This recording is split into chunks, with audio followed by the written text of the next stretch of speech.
I know we do radio, but it's like reality TV sometimes. I feel like during the commercial break. You guys are unbelievable.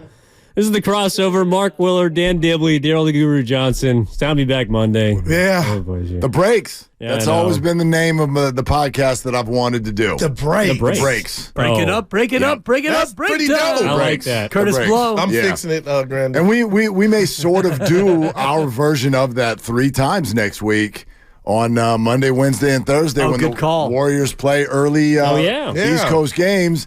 And X-rated? We're going to, we threatened that yesterday. We threatened that, and so you'll just have to tune in and find out. But yeah, we'll do our own 3 times Super Bowl party app and YouTube only. Dope. And yeah, maybe you can get some stories, man. Last time we did that, we were able to cuss. Then some said, "Oh, you went over the threshold."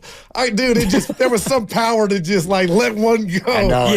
Yeah. I kind of used a few. I don't know about cussing, but I think there will be some libations that take place. No doubt. Mean, if we're going straight to the stream, why not? We might as well be sipping on something. Willard got a bottle for his birthday. Happy birthday. Yeah. We'll just leave it in here. We'll get after it on Monday. Yeah, no, I didn't see it. Like a little black, little cognac. The cognac? You got some of the yak? Yeah. The The Valentine cognac. Man. Some Yugo? Yeah. What a good guy. Got a little relationship with him. Yeah, that's good. I was going to bring yours, but then I was like, then that would take away from his birthday. So sure. I'll bring one next week. I appreciate that. Valentine's is right around the corner, and, you and I got love like that. Yeah, so. my God. Just drop a bottle off. Yeah. And I could maybe repurpose it for the wife.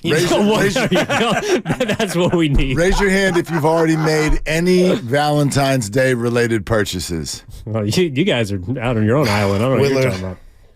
Dude, just what? Yeah. You can't ask that question and then be the only one to raise his hand. Yes, I can. You know what that is? And he was proud. What? That is, It's a I'm setup. looking for some people in my fraternity over here. There's an expression for that I will save for Monday when we're on the stream. I could have not raised my hand, but then I'd have been a liar. I'm not going to lie. You only asked that question so you could flex. No. Oh, look at it. There's no flex involved.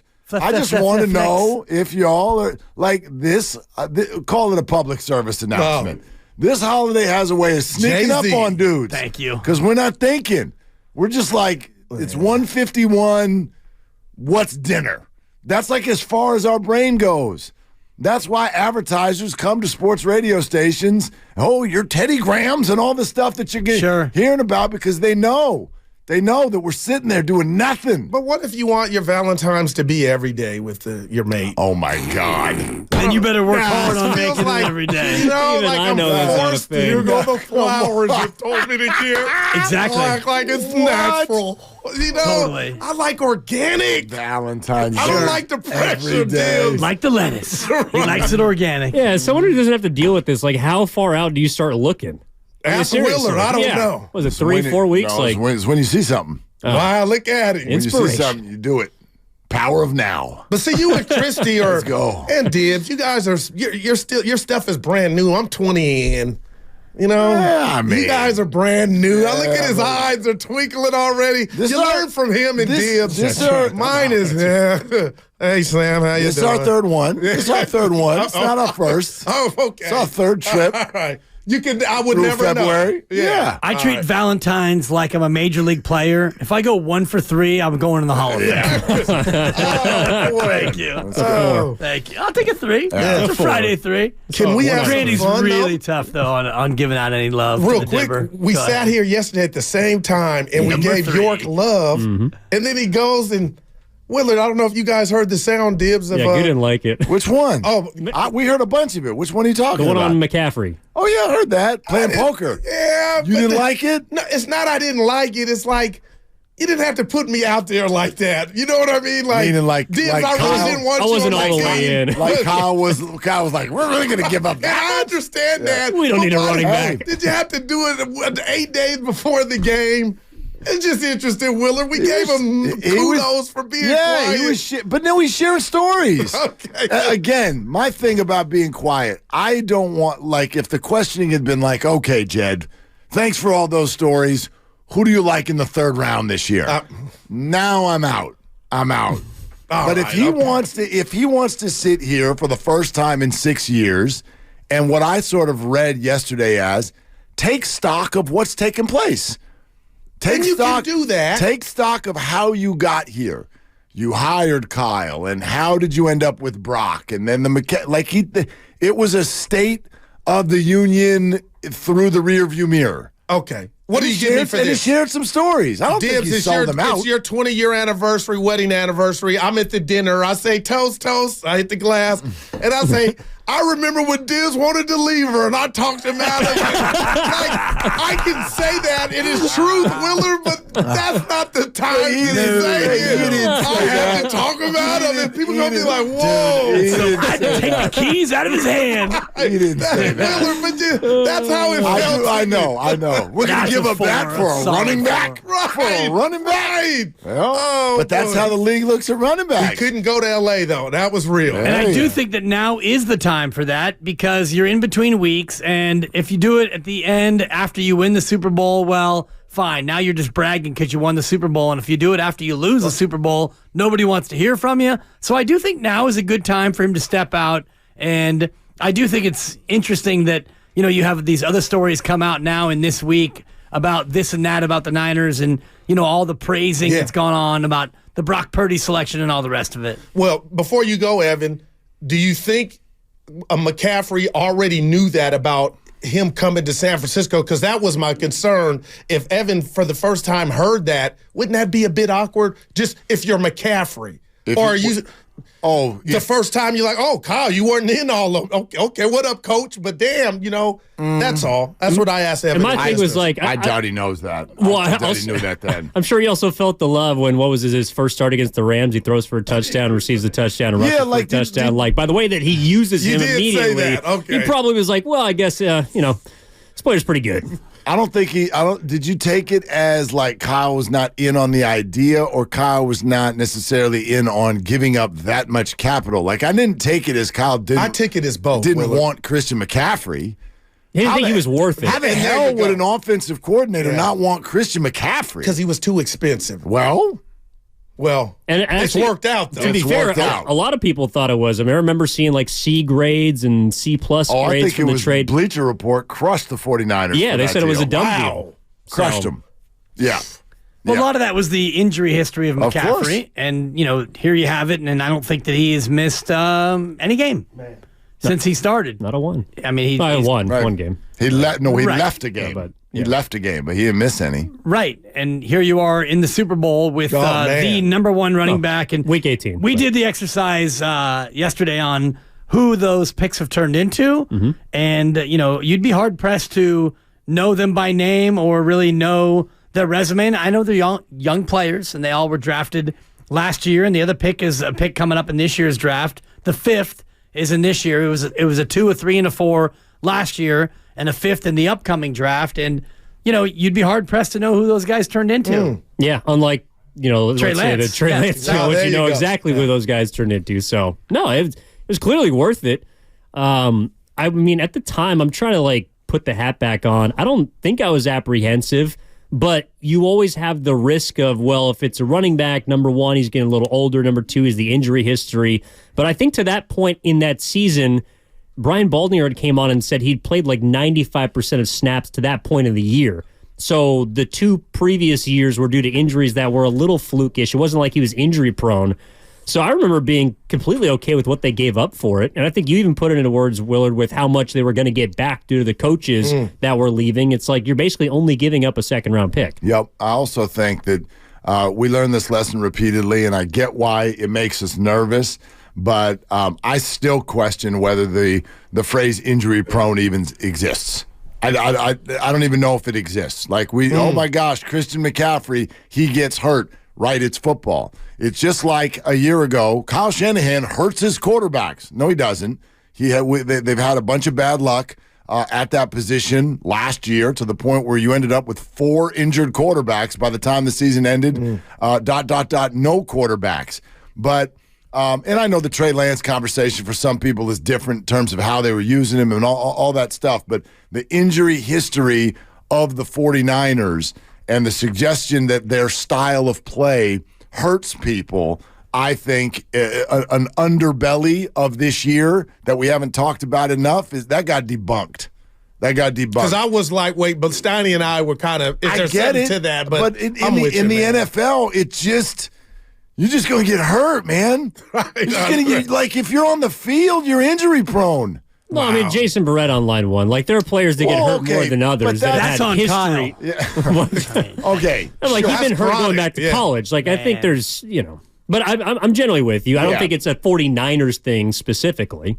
And I think that even players, if you've suffered now, I mean, Verrett's a fair example. I'm not saying there aren't bodies that don't just completely break down, but if somebody has suffered injuries in back-to-back years, I don't know that that's got anything to do with what's going to happen the next year. Well, you know what I mean? A lot of it's got to do with fantasy football. Christian McCaffrey was acquired at a time where the NFL world was mad at him, because he was a wasted pick. No, that's real, man. For so many people. And so the fan base looks at it, and you've got this sort of negative vibe about Christian McCaffrey. Well, he's going to be number one on the board again now next year because of the way he played this year. So I haven't run those numbers. I don't know. But if someone's been injured the year before, does that up the percentage chances that player is now injured the next year? I don't know. I doubt it. But, Jimmy Ward was another great example of someone who got re-signed by the 49ers, and the fan base is like, what are you doing? And then he was fantastic. He balled out. He was fantastic for a long time. So. No doubt. You're listening to 95.7 The Game, KGMZ FM and HD1 San Francisco, always live on the free Odyssey app, Twitch and YouTube, powered by First NorCal Credit Union. Well, it sounds like that's, I don't know if it's bugging you, Mark, but something you've been certainly sitting on. You guys ready to get into what's bugging you? Brought to you by ATCO Pest Control. Goo, what do you got? All right. It's not 1977 anymore. You can't smoke everywhere, but where you can smoke, guys, is outside. And every day I embark into this studio, people are waiting for the bus, and all I ask, a PSA, if you're about to blow out the smoke, just look to your left or right to see if another human being is coming, so you don't just blow it like today it just went a heater, all in my face, and I felt like, you know what, lady, that could have been avoided. I didn't say anything, just smiled, but it was yuck. If we had a shower, I would have showered. So when you smoke, just PSA, look around and say, you know what, let me think of my brother or sister, and maybe I don't want to blow it in their face, because secondhand smoke stinks. I'm with you. Yeah. Practice that line. No, that was that line at the end. How about the time? He's been sitting on that one for a while. We were talking about that. Evan? What? The one outside? Oh, yeah. I'm saying right outside. Because I did tell you that. It also happens to be where a lot of people get on the bus right outside of Idiot Kearney. Yeah, right. A lot of people getting their heaters in before they get on the bus, and they're just sitting there, and you're walking through secondhand cancer. No one likes that. Wow, Willard, today it hit me. Like, whoa. No good. Yeah. Then I come in here, and they're like, oh, this dude been smoking. They don't say it, but right, but it's all over. If I'm going to cruise around smelling like smoke, I better have been at a blackjack table and had some fun. Oh, boy. Not just like walking to the office. I could take him at the table. Yeah. That just comes with the territory. You just hit me, though, because I'm going to Vegas in about 6 or 7 weeks for March Madness, and that is one of the only things about the trip that I am like. Got to bring extra clothes. The Regal bring a lot of clothes. About it, like 2 suitcases, one for what you worn and one for what you hadn't worn yet. When it's really when you get home and you unpack and you start doing laundry, it's like, oh my God, these clothes stink. And it does make you appreciate what we have in California and what we've had for the better part of 30 years now, where you can't really smoke anywhere other than the bus stop outside our building. Right. Yeah, apparently. It's worth it, though, when you could double down with that 11 against for sure. We'll let the polo, let the polo stink. You'll say it stinks. Yeah. Dibs, you want to? Oh, he's looking at you. Yeah, I know. I got it coming. Ask me the question. Dibs, what's bugging you, man? What's bugging me or who's bugging me? Both. You, Evan. I know. I was driving into work today, and I was thinking about our guy, Matt Steiny. Yes, actually, we've been texting back and forth, and I was thinking, you know what? What can I do to make Matt feel better? I know he's laid up, so I said, hey, are you still playing Words with Friends? Because he and I had a Words with Friends back and forth going back about 10 years. He sent me his ID, and I started a game with him. Words with Friends is a lot like Scrabble, so we're having this back and forth, and I'm thinking, you know what? Good for me reaching out to Matt, because I know he's not totally laid up. Yeah. But he's not ready to get back and do what he's doing. So I get in the car, and I played a good word, and he played back, and I'm like, you know what? I'm a good friend. And I tune into my favorite show, Steiny and Goo, with one of my favorite hosts. And you know this, Evan. You know me. I've been a huge fan of yours. Thank you. And today. Not today, though. Today was not the day, Evan. It was an Evan day. Oh, boy. I tune in, and you are burying your coworker for... Oh, I can't wait to see him with a cane. I'm going to be laughing. Was it? I got jokes and all this. And I thought, man, you know what? Oh, my God. Grandy's right. I don't love the young people because you whippersnappers have no idea what it's like to get old. I don't love the young people. Thank you, Grandy. Well played. So what's bugging me is all you punk kids in your 20s and 30s with no appreciation for what it's like to have your knees go south or to lose a hip. Or to go under the knife. Or like Mark Willard, who hurt his back getting out of the car some time ago. Yeah, that was a long time ago. No, don't bring me into this. Let me work. Don't bring me call him Embiid. I feel great. I feel great. Don't bring me into this. Let me work, I hope my knees are working. I got sneaks on right now. We're good. Time to I'm good. I'm going to bring it home with this. Shame on you, Evan. Yeah. You're better than that. I tried to read him the riot act. I didn't let that go. I almost pulled over. What's funny about I was going to fire off. You set me up. I mean, it was a freaking Lob City. You asked Lob me. City. You asked me, hey, what do you think about Steiny using a cane? What do you want me to do? I didn't expect Eddie Murphy jokes. Right. Willard, he went on. I'm like, boy. Dude, he had jokes. I thought of Norm. I'm like, hey, stop it. Yeah. I thought of my pops. I mean, whatever. It's bugging me, but not really. No, I feel bad. It just feel more bad for my father. He's been dealing with that for years. I feel bad about it, but you had me reflecting. I'm gonna be at the ship, just sipping on my pop. And what did you do today? I might be at a different Those table 5 today. minutes, you're a You terrible might be by human yourself. being. Yeah. Oh boy. Just pour a little out for your boy Steiny, who's coming back on Monday. Yeah, I might even have to go to church on Sunday. I don't know. Yeah. The odds. Say hi to Brock for me. Exactly, Brock Purdy.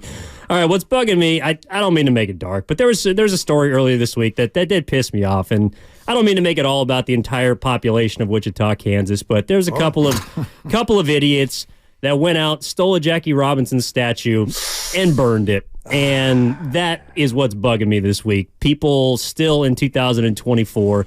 I know it's 1% of the 1% of the 1%, but the amount of people that still think that kind of thing is acceptable, it's right, is just repulsive to me. And I also saw there is a good ending to the story because MLB stepped in. There's a donation of $180,000 to go replace the statue in Wichita, Kansas. But if we're looking at the type of things that have happened this week that are on my radar, that's what's bugging me. It wasn't the snub in the NBA All-Star Game, though. That was a fun bit. Yeah. It was people burning a Jackie Robinson statue. He's one of the greatest Americans in the history of our country, and his image and everyone that he still has that he's related to on this earth deserves better than that. So that's what's bugging me. Yeah. What you got, Willard? I got a few that I'm working through right now. I got to pick one. You're not writing them down, I got to pick one. No. That's a good one, Evan. Thank you for bringing that. Yeah. All right. You want to know what's bugging me? Yep. Those adorable Kings fans. They're bugging me. They're bugging me. Did you see the Western Conference All-Star reserves were announced? Oh, yeah. I would like to name the names who were named as the Western Conference All-Star reserves. I'm going to go through these names. You tell me if you've heard of any of them. Steph Curry, Kawhi Leonard, Anthony Davis, Devin Booker, Anthony Edwards, Paul George, and Karl Anthony Towns. Flipping royalty. And the Kings fans, they're hurt. The Kings fans, y'all have been running around like something's wrong with that list because your adorable little point guard, who's playing worse than he did last year, was supposed to apparently take one of these people off the list. I am not here to say that De'Aaron Fox is not a deserving player and a good player. But Kings fans, get in line and wait your turn because that's how it works. Oh, this is BS. De'Aaron Fox, unless you have a reasonable take on which of those NBA behemoths are supposed to go away in favor of De'Aaron Fox, then zip your lip and wait your turn. If I see another emergency podcast from a Kings fan about no All-Star, I'm like, whoa, what happened? But your thing, Goo, is you just want the rosters expanded, right? That's all. No, Dibs, it's not Union City Little League where we need the resources. Just put 17 on. They ain't got to play, but we get away from this. Yeah, you don't want to be an all-star if you don't get to play. I mean, and I think about my own all-star journey as a Little League player. Third alternate, you get a hat. But please don't show up to the game. You're sitting in the bleachers with the rest of the alternates. And then, Lucas is in Tahoe and little Timmy gets sick and Billy broke his foot. And all of a sudden, now I'm an all-star. This is cool. But we don't need more than 12 guys on an NBA I'm going to throw Evan under the bus before you walked in. His mini gripe was, I deserve it. Cat should have been off. Fox should have been on. And he went in. Well, that was the one he said he would have took Cat off. So what I heard from Kings fans was they're the 5 seed. I thought they're mad about AD. They're the 5 seed. They should have it. So now you want to take someone off of the 1 seed? And I ain't putting Sabonis in. You want to take off 34 and 14? Nah. I can't do it. Towns and can't do it. I mean, well, you got to wait your turn. That's how it works. I think he's the 12th man. But also, you don't to Dib's point about playing in the All-Star game. Like, I remember when I was a kid, I thought it was the coolest thing when Barry Zito got the pitch for the A's in the All-Star game. And he came in, he threw 2 pitches, he threw 2 balls, and they took him out. And I was like, what the hell was that? Perfect. Well, okay. I was like, I didn't even get to see him throw a curveball. It was the whole point of him breaking off a hook in the All-Star game. If you're not going to play, why would you even want your player to be there in the first place? Right. And I think again, the players who are playing, are they actually playing? They are playing. Well, right. Absolutely. They're not playing defense. They're playing offense. Yeah. I mean. Yeah, they're playing. It's a pickup game. Jokic doesn't care. Yeah. Total snooze. Yeah. I disagree. Snooze. We can have this debate as we get closer to the game. I actually enjoy the game. It's 3/4 of, watching the best of the best score. And then it's about a quarter, maybe 6 minutes. It's become more competitive of late. Now they go to a score, so the clock's not even in. Yeah, right. That's true. The Elam. The Elam. Wow. I didn't know that. Yeah. Cutting room floor, by the way, was the San Francisco Giants rotation. So, plucky little trade with the Oakland A's today. Evan talked to us. And I don't care. Steal for your A's. I don't care that Ross Actually Stripling. not. They got to put like $9 million. Go ahead, Willard. I don't care that Ross Stripling's not on the team anymore, but the day after Corbin Burns gets and yeah, absolutely. Like everybody Evans, was it didn't even take that much. There was 2 prospects, but were you watching yesterday for about a half hour? Everyone's like, but there'll be more. There'll be more. Watch out for DL and Hall. then it was like, there's more. It's a draft pick. Man. That's what it took to get Corbin Burns. 2 prospects and a pick. And the Giants did not get involved in that, and instead the next day sent another veteran arm out the door. So now your rotation is exactly what? Man. It's Logan Webb. Yep. It's Kyle Harrison. It's at some point Robbie Ray will show up. Maybe earlier than that, Alex Cobb shows up. And Tristan Beck or... I'm sorry, what? And you're reporting in 13 days? You forgot their 5th starter, who is Billy Breakeven, which is... Thank you. And I can't help but go back to the owner's comments. We want to kind of maybe come close to breaking even. When will it stop, Off you go, man? DeSclafani. Yeah. Off you go, Stripling. See you later, Hanny. Those are 3 of the highest paid guys on the squad. If your last name is Johnson and you are involved with the Giants ownership group, let me be very clear with this sentence. I don't trust you. Ooh! Period. No, that is what's bugging you. Yeah, no doubt. Yeah. What else is bugging you? 20-game season, Man. 162. My kids, but we're not going to get into that. Well, you're going to get to them earlier today, right? Because you got an abbreviated show. That's true. You know what that is, right? Dibs, real quick. It's an abbreviation sensation. I get back to them earlier. I don't know if that's a good thing today. I've been saying it on air. Do you know about meniscus? Because what's up? Say Joel's out. You don't have a torn meniscus and you're coming back. Say he's out. Well, it depends which way he goes. If you go meniscus removal, 6 weeks, you come back, but you have no meniscus for the rest of your life. If you go meniscus repair, 6 months, night-night. And that's the way it goes. When you're my age, and I tore my meniscus at 43 or 44, not an NBA player at that point, It was easy. Would that be bone on bone? Correct, and that's where I am now. Oh, my I won't make God, fun of you. Dibs. No, but sure you will when I get my knee replacement here in a couple of months and I come in on crutches. Don't bring in a cane. Dude, you're gonna be all over Taking me. your parking spot. When you are a 28-year-old MVP candidate, you most likely have the repair, which means they take your meniscus and they shave it. No. They put it back together. Mine, they go snip, snip, bye-bye, bone on bone, whenever. If you're Embiid, you want that meniscus. You need that meniscus. And that's real quick, that's how long? 6 months. Oh, it's over then. Yeah, night. Well, he doesn't know. I mean, they don't know what they're going to do yet, but I would guess that they're going to go the repair as opposed to the removal. That is tough. I mean, that's what had most no business athletes playing do. against the Warriors. He looked like he was off from the outset. Yeah, he didn't look like he wanted to be there, and he probably didn't want to be there. I don't know if you can A to B, whatever he was dealing with before that game specifically led to this, but I mean, Draymond certainly thinks so. He wanted that MVP. Yeah. He could he could have only missed 5 more games to not be eligible anymore. And Talk to me about Halliburton, because Joel, you got your MVP. Well, but the you're about to Players lose 30 or 40 Association was a million. part of that. The Players Association was a shame part on of pushing them. that through. Exactly. Well, except hold on, I thought the great NBA players led by Draymond have always said we don't care about anything but the playoffs. I have a hard time getting out of bed for games in March. He did. Yeah. I'm out. Then don't. Yeah. Then don't. And you're not going to get any sympathy from us about your awards. That's who cares? Yeah. Your contracts are tied to it, though. If you're Halliburton, you might be out $43 million. Now that's real. Then sign a different contract. Yeah. I'm with you. Shout out Joel Embiid. We are out, and we look forward to seeing what you guys got coming up next. Willard and Dibs, 95.7 The Game.